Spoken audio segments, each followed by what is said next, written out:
This content presents historical events from World War II for educational purposes only, based on documented records to honor those who served and provide historical insights. I remember the first time I saw her rolling onto the airfield, fat and heavy like a flying bathtub with wings. The P-47 Thunderbolt, they called her, and honest to God, she looked like someone had strapped an engine to a water tower and hoped for the best. The boys in my unit couldn't help but laugh standing there in the mud of that English airbase, in the spring of 43-hour boots, caked with the same earth that would swallow so many of us before it was all over. She was massive, this American bird, dwarfing even our Spitfires, with her bulk and her seemingly ungainly proportions. The fuselage was round and thick, the cowling enormous to house at Pratt & Whitney engine that rumbled like distant thunder even at idle. We weren't the only ones who found her amusing at first sight. Intelligence reports that came through our briefing tent told us that Luftwaffe pilots had taken to calling her Die Jug, the Jaga nickname born of derision and mockery that somehow fit perfectly with her rotund appearance. They'd seen her in combat over France and the Low Countries, watched her lumber through the sky like a flying fortress herself, and they'd laughed into their oxygen masks as they prepared to engage. Their Focke-Wulf 190s and Messerschmitt 109s were sleek, predatory things, all sharp angles and efficient death wrapped in camouflage paint. And here came this American heavyweight that looked more suited to hauling cargo than hunting fighters. But there was something about the way the American pilots talked about their Thunderbolts that made me pause, made me wonder if maybe we were all missing something crucial in our surface-level judgments. They'd gather in the mess hall after missions, these flyboys from Kansas and California and New York, and they'd speak of their aircraft with a reverence that bordered on religious devotion. They talked about the ruggedness, the way she could take punishment that would tear apart lighter fighters, the way that massive radial engine could drag them home even with half the cylinders shot to hell. They mentioned something else, too, something that made their eyes light up with a kind of fierce satisfaction. 8 Browning M2 machine guns, 4 in each wing, each one chambered for 50 caliber rounds. I didn't understand what that meant.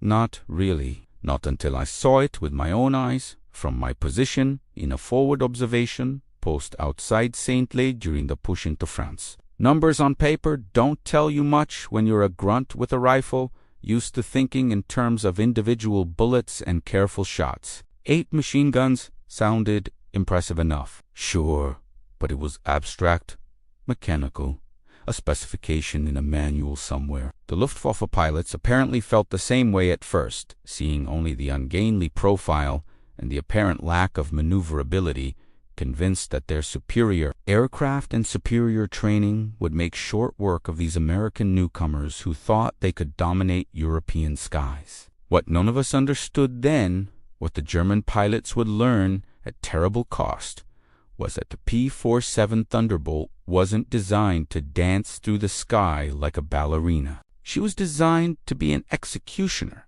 to close the distance and unleash a volume of fire that could saw through metal and flesh in dreams of victory with equal efficiency. That bulky profile housed not just an engine and fuel tanks, but the infrastructure to support a weapon system of unprecedented destructive capability. The mockery would soon give way to terror, the laughter to screams. As the Jug revealed her true nature above the killing fields of Europe, the morning it happened, I was hunkered down in a shell crater with 3 other men from my squad, trying to make ourselves small as German artillery walked across our position with methodical precision. We'd been pinned there for hours, part of a larger advance that had stalled when we ran into a well-prepared defensive line, complete with dug-in Tigersand, enough machine gun nests to turn the entire field into a killing zone. Above us, the sky was a chaos of contrails and engine roar, fighters wheeling and diving in that deadly aerial ballet that we ground pounders could only watch with a mixture of awe and helplessness. It was someone else's war up there, fought at speeds and altitudes we couldn't comprehend, while ours was mud and blood and the intimate terror of high explosives. I saw them coming from the east, a flight of 4 Focke-Wulf 190s in tight formation, their mottled gray-green camouflage making them seem to shimmer in and out of visibility against the clouds. They were hunting, these Luftwaffe pilots, and they de-spotted a target that had drawn them down from altitude like sharks, scenting blood in the water. Below them, perhaps 500 feet lower, lumbered a single P-47 Thunderbolt. Apparently separated from her squadron and vulnerable, the German fighters broke formation and began their attack run with the confidence of predators who done this dance 1,000 times before. I could almost imagine the smirks behind their oxygen masks, the casual comments over the radio about the fat American turkey they were about to pluck from the sky. The first Focke-Wulf dove hard, coming in from the Thunderbolt's high 7 o'clock position, the classic killing angle that gave the attacker every advantage. Cannon fire sparkled from its wings, tracers arcing through the air in bright streaks that seemed to take forever to cross the distance, but in reality moved at speeds that defied human reaction. Some of those rounds found their mark, and I saw impacts flash along the P-47's fuselage and wing, metal fragments spinning away in the slipstream. The German pilot must have felt the satisfaction of a confirmed hit, must have anticipated the fire and smoke and the long spiral down that would mark another kill to paint on his aircraft S-side. Instead, the Thunderbolt simply absorbed the damage and kept flying, that massive radial engine pulling her through the sky as if nothing had happened. What happened next unfolded in seconds, but remains burned into my memory with the clarity of ours. The P-47 pilot, rather than attempting to outmaneuver his attackers in a turning fight he couldn't win, did something that seemed almost suicidal in its directness. He rolled the aircraft slightly to bring his gun sight to bear and then simply held his course, steady as a rock, as the Focke-Wulfs pressed their attack. The second German fighter was completing its dive, pulling up to come around for another pass, when the Thunderbolt's pilot finally opened fire. I didn't hear it from my position on the ground, not over the artillery, and the ringing in my ears from too many explosions, but I saw it 8 streams of 50 caliber bullets converging in space, reaching out across the sky like the fingers of an angry god. The effect was instantaneous and catastrophic. The 50 caliber Browning M2 is not a weapon that wounds or damages, it destroys. Each gun was firing at a rate of around 800 rounds per minute, which meant that in a 1-second burst, the P-47 was sending more than 100 heavy machine gun bullets into the air. These weren't the rifled caliber rounds we carried in our M1. These were massive projectiles, each one weighing nearly 2 ounces, each one capable of punching through engine blocks and armor plate. The second Focke-Wulf flew directly into this maelstrom of lead and simply came apart in mid. One moment it was a functional fighter aircraft. The next it was expanding debris, pieces of wing and fuselage and cockpits separating as if an invisible hand had pulled it to pieces. There was no fire, no dramatic explosion, just instant, total structural failure. The remaining 3 German pilots must have felt their confidence evaporate in that single, terrible moment of comprehension. This wasn't going to be an easy kill. A Vic to celebrate with schnapps in the officers' club while their ground crews painted another marking on the aircraft's tail. They'd stumbled into something altogether different. A killing machine that didn't rely on agility or clever tactics, but on raw, overwhelming firepower that could erase an aircraft from existence in a heartbeat. I watched as their formation broke apart, each pilot suddenly flying for his own survival rather than as part of a coordinated attack. The mockery was gone now, replaced by the primal mathematics of predator and prey, and the equation had been brutally reversed. The third Focke-Wulf attempted to disengage, rolling hard left and diving for the deck, trying to use speed and the ground clutter to break contact. But the P-47 pilot wasn't interested in letting anyone leave this fight alive. He pushed the Thunderbolt's nose over and followed. And I realized with a shock that this aircraft that looked so ungainly, so slow, was actually keeping pace with the German fighter in the dive. That massive engine was on the just for show it, gave the P-47 straight-line speed that could match or exceed almost anything in the Luftwaffe inventory. The gap closed inexorably, 500 yards becoming 400, becoming 300. And then those 8 guns spoke again. From my position in the crater, I had a perfect view of what 50 caliber rounds do to an aircraft at close range. The Focke-Wulf's tail section seemed to dissolve, metal skin peeling away like tissue paper. The rudder and elevator simply ceasing to exist as the stream of bullets walked up the fuselage toward the cockpit. The German pilot never had a chance to eject, probably never even knew what hit him as the P-47's guns found the fuel tanks and the fighter transformed into a brief, bright fireball that tumbled end over end before slamming into a field 2 miles from our position. The impact sent up a plume of dark smoke that would burn for hours, a funeral pyre visible from our lines and theirs, a message written in flame and wreckage. The 4th German pilot must have been the most experienced, or perhaps simply the most terrified, because he did the smartest thing possible under the circumstances he ran, not with any pretense of tactical withdrawal or fighting retreat, but pure, unvarnished flight, shoving his throttle to the firewall and pointing his nose toward home. I lost sight of them as they disappeared beyond the ridgeline, but I heard it, a distant, stuttering roar that could only be those 8 guns firing in unison. A sound like fabric tearing, but magnified 1,000 times,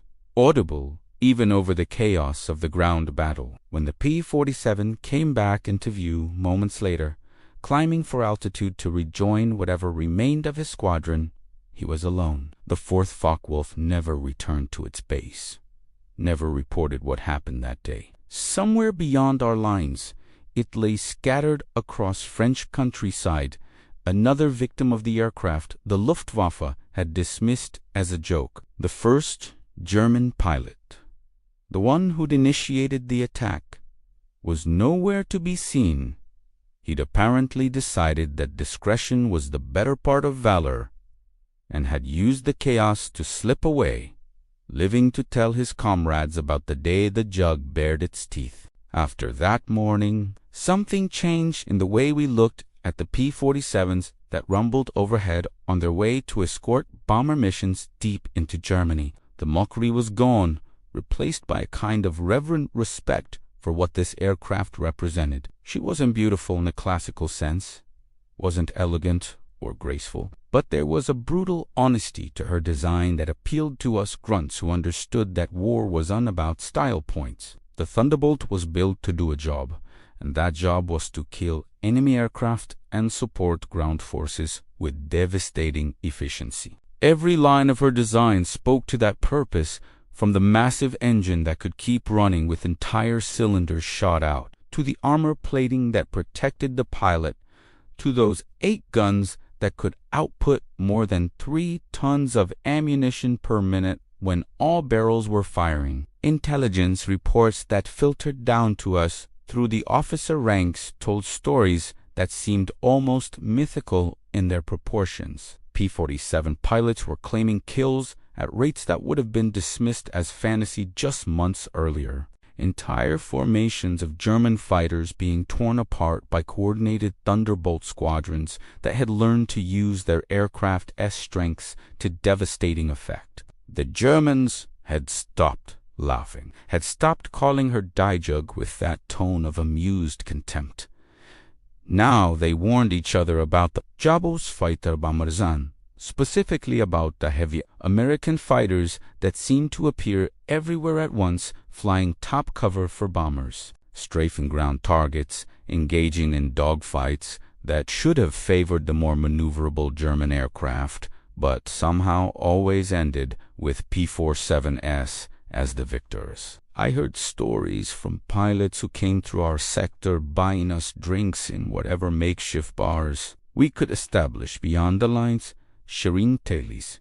That sounded like told tailies, but were backed up by gun camera footage and confirmed kills. One pilot described emptying all 8 guns into a German bomber, watching as the 50 caliber rounds literally sawed the aircraft in half. The tail section separating from the forward fuselage in a catastrophic failure of structural integrity. Another told of engaging 6 Messerschmitt 1.9s simultaneously, using the P-47's superior diving speed and firepower to break up their formation, and then picking them off one by one as they scattered. The math was simple and brutal. And a straight-up gunfight. 850 caliber guns beat anything else in the sky. But it wasn't just air-to-air combat where the Thunderbolt proved her worth. We ground forces learned to love the sight of P-47s coming in low for close air support missions. Their wings loaded with bombs and rockets in addition to those eternal 8 guns. I watched them reduce German armored columns to burning wreckage. Saw them suppress enemy positions that had held up our advance for days. Witnessed them transform the battlefield in ways that artillery could only approximate. The 50 caliber rounds could penetrate light armor, could destroy trucks and half-tracks, could shred infantry positions and turn fortified buildings into death traps. When a Thunderbolt made a strafing run, nothing in its path survived intact. The Luftwaffe pilots who'd initially mocked the P-47 were now avoiding engagement when they could, and when they couldn't, they were dying. The combat loss ratio told a story that statistics made irrefutable. For every Thunderbolt shot down, multiple German aircraft were destroyed. The P-47's ruggedness meant that even when German fighters managed to score hits, the damage was rarely fatal. Pilots brought their aircraft home with massive battle damage. Holes in wings and fuselage large enough to climb through, control surfaces shot away, engines barely running. And still they landed safely. The aircraft that had looked like a joke had become the nightmare of the Luftwaffe, and every pilot who survived an encounter went back to base with stories that transformed mockery into fear. But for all the victories, for all the confirmed kills and successful missions, we couldn't forget that real men were dying in those cockpits on both sides.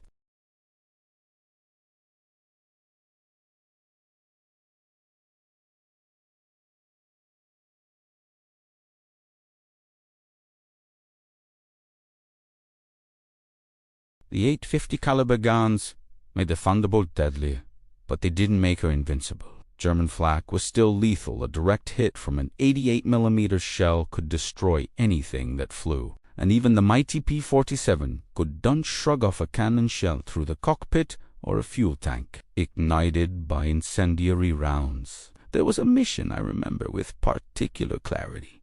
A bright afternoon when a squadron of Thunderbolts came back from a deep penetration escort mission into Germany. They'd been protecting B-17's hitting industrial targets in the Ruhr Valley, and the Luftwaffe had come up in force to contest the raid. From the ground, we could hear the radio chatter, the terse communications that told of a massive air battle unfolding hundreds of miles away. The bombers made it to target and back, but the cost was written in the gaps in the P-47 formation that returned. Of the 12 Thunderbolts that had taken off that morning, Nini came back. One more crashed on landing, her pilot wounded, and the aircraft too shot up to maintain controlled flight. That meant 3 pilots dead. 3 men who'd climbed into their cockpits with the confidence born of flying the best fighter bomber in the theater, and who would never climb out again.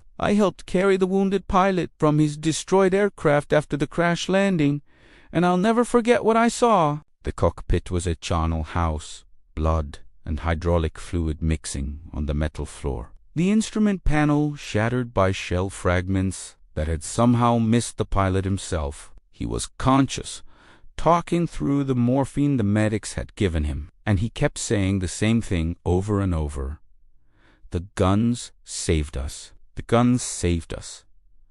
It took me a while to understand what he meant, but eventually I pieced together the story. His flight had been jumped by German fighters, and in the desperate turning fight that followed, it was the P-47's overwhelming firepower that had allowed them to fight their way clear. Every time a German pilot tried to press an attack, he flew into a storm of 50 caliber bullets that forced him to break off or die. The guns didn't make the P-47 invincible, but they gave her pilots a fighting chance. The psychological impact of the Thunderbolt's firepower extended beyond the purely military sphere. German pilots began reporting to interrogators after capture that they'd developed a specific fear of the P, a recognition that engaging one meant accepting a level of risk that bordered on suicidal. The aircraft that had seemed like easy prey had become the hunter,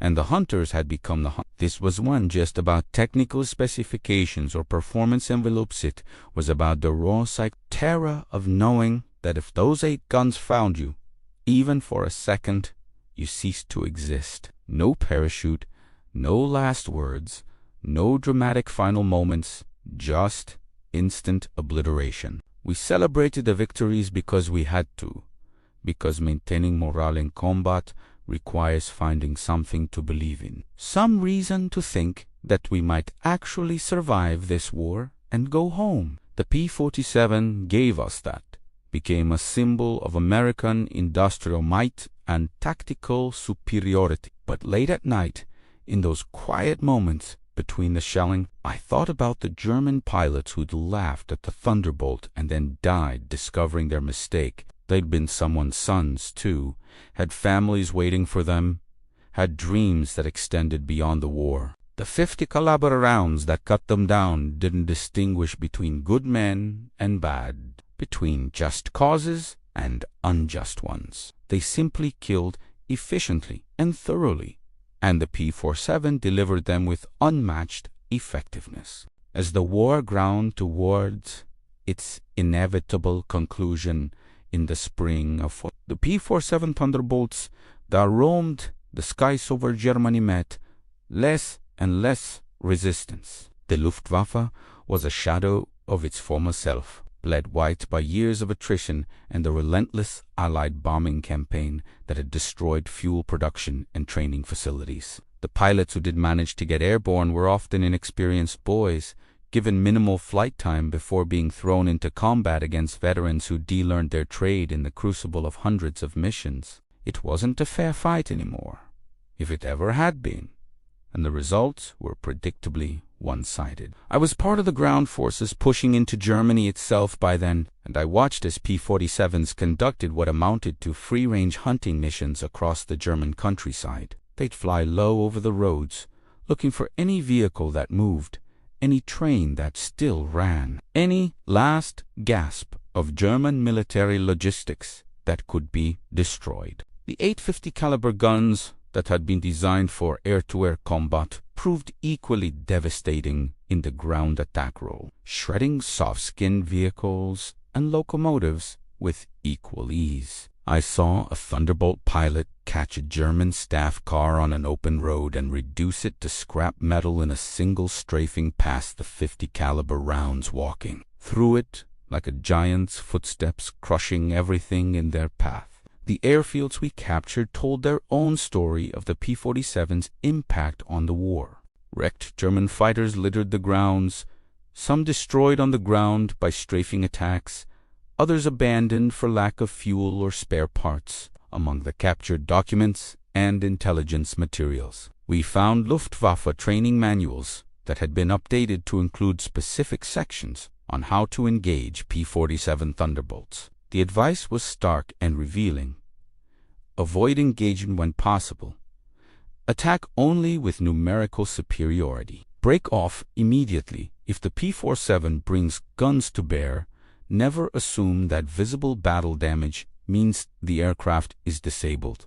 These were not the instructions of an air force that had ever considered the Thunderbolt a joke. I spoke with German prisoners who'd been pilots, young men with hollow eyes who'd seen their friends die in cockpits, who'd felt the terror of having a P-47 on their tail and knowing that survival was purely a matter of luck. They spoke respectfully, almost reverently, about the American fighter, acknowledging its superiority in ways that propaganda would never have allowed during active combat. One former Messerschmitt pilot told me through a translator that the worst sound in the world was the ripping canvas noise of the P-47 S-8 guns, firing that once you heard it, you knew death had found your squadron. He'd survived 3 encounters with Thunderbolts, had watched his wingman die in each one, and considered himself the luckiest man alive simply for being able to sit in that POW cage and tell the story. The final tallies, compiled after the war ended, told a story that numbers made undeniable. The P-47 Thunderbolt had destroyed more than 7,000 enemy aircraft, roughly half in air-to-air combat and half on the ground during strafing missions. It had proven more durable, more survivable, and more lethal than any fighter aircraft the Luftwaffe could field. The 850 caliber guns that had seemed like overkill to casual observers had proven to be exactly the right amount of firepower for the job, transforming the aircraft from a potentially vulnerable heavy fighter into a weapon system that dominated the skies. The Germans had laughed at the P-47 Thunderbolt, right up until the moment those guns spoke. Then they stopped laughing and started dying, and by the time the war ended, Die Jug had become a name spoken with fear and respect rather than mockery. Standing in the ruins of Berlin, in May of 45, watching the last fires burn themselves out and the dust of a shattered empire settle over the rubble. I thought about that first. P-47 I'd seen roll onto the English airfield 2 years earlier. How wrong we'd all been in our first impressions. How superficial our judgments based on appearance rather than capability. The Thunderbolt had seemed ungainly, even comical, a flying contradiction that could possibly be as effective as the sleek fighters we were accustomed to seeing. But war has a way of stripping away pretension and revealing fundamental truths. And the fundamental truth about the P-47 was this: she was exactly what she needed to be, no more and no less, a purpose-built killing machine that excelled at her singular task. The 850 caliber Browning M2 machine guns weren't just weapons, they were a statement of design philosophy, a commitment to overwhelming firepower that reflected American industrial capacity and tactical thinking. While European fighters balanced guns with maneuverability, accepting lighter armament for better turning performance, the P-47's designers had taken a different path. They built an aircraft around the guns rather than the other way around, creating a platform stable enough to deliver accurate fire and tough enough to carry both the weapons and the ammunition they required. The result was an aircraft that could destroy any opponent it could catch, and which could catch almost anything through sheer speed and power. I survived the war, came home to a country that was already beginning to forget the specific details of what we'd done and seen, already transforming the brutal reality into sanitized heroic narratives suitable for celebration. But I never forgot the P-47. Never forgot watching those 8 guns turn enemy aircraft into expanding clouds of debris. Never forgot the sound that German pilot described the tearing canvas roar of 50 caliber rounds filling the air at rates that defied comprehension. In quiet moments, I can still see that first engagement, the Focke-Wulf Kamiapati emitter, and I understand on a visceral level what overwhelming firepower means in practical terms. The Thunderbolt pilots I knew went on to have varied lives after the war. Some stayed in aviation, becoming test pilots or airline captains, translating their combat experience into peacetime careers.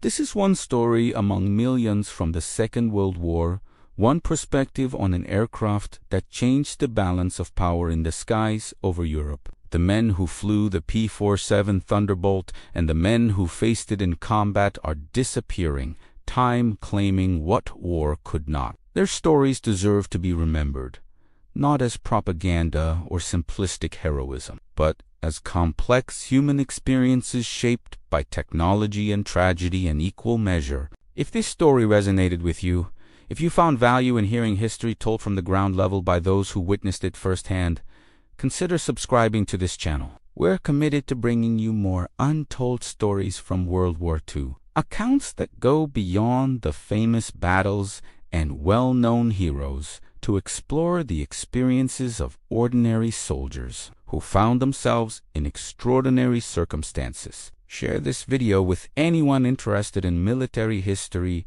aviation, or the human stories behind the machines of war. Leave a comment sharing your thoughts on the P-47 Thunderbolt or any stories passed down through your own family about this era. History lives in these conversations, in the connections we make between past and present. The veterans who lived these experiences would want us to remember, to learn, to ensure that future generations understand both the capabilities of the weapons we create and the human cost of using them. Hit the notification bell to be alerted when we post new content. We have upcoming episodes covering other legendary aircraft, ground combat experiences, and the technological innovations that shaped the war's outcome. Every subscription, every like, every share helps us continue this work of historical preservation and education. The greatest generation is leaving us, but their stories don't have to die with them. Together, we can keep their memories alive and honor their service by understanding what they endured and achieved. Thank you for watching, for caring about history, and for helping ensure these stories reach the audiences they deserve.